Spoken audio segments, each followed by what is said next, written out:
guys, sir. welcome. We are now Tagalog? taking test, water and lube oil test. Okay. So we are using the Shell oil test kit.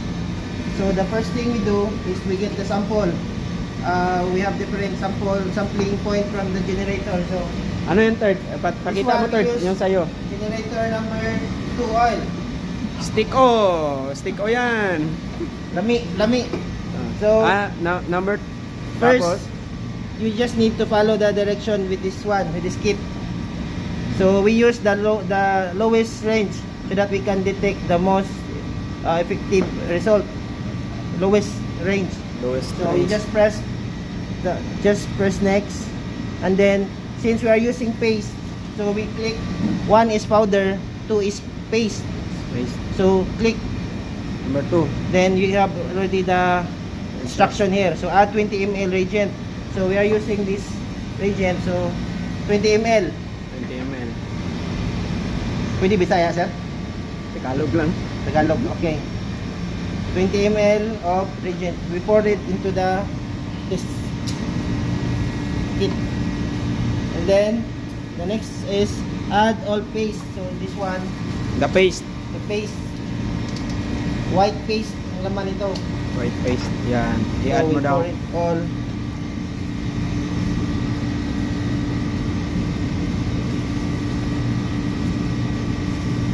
Nailagay sa puwit yan siya. Pwede.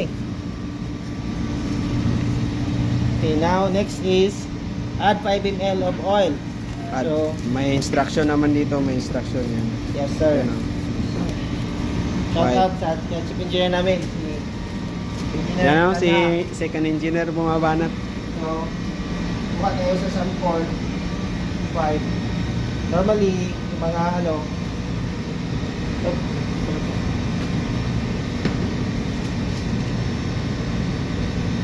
5 ml. 5 So ml. normally, lagpasin nila tapos itulak na lang para mawala yung water, air sa Para accurate yung para sample. accurate yung Sample. yan, 5 ml.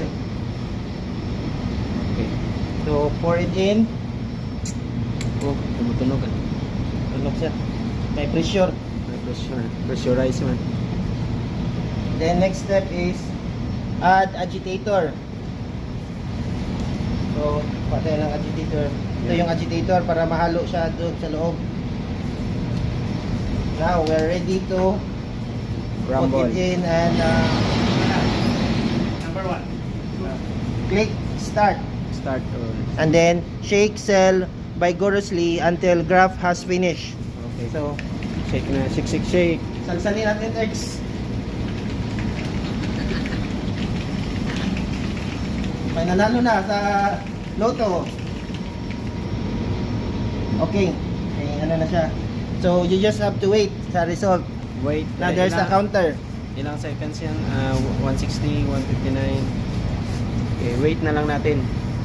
Hintayin natin. 3, 2, 1. Result. 0.02. Complete.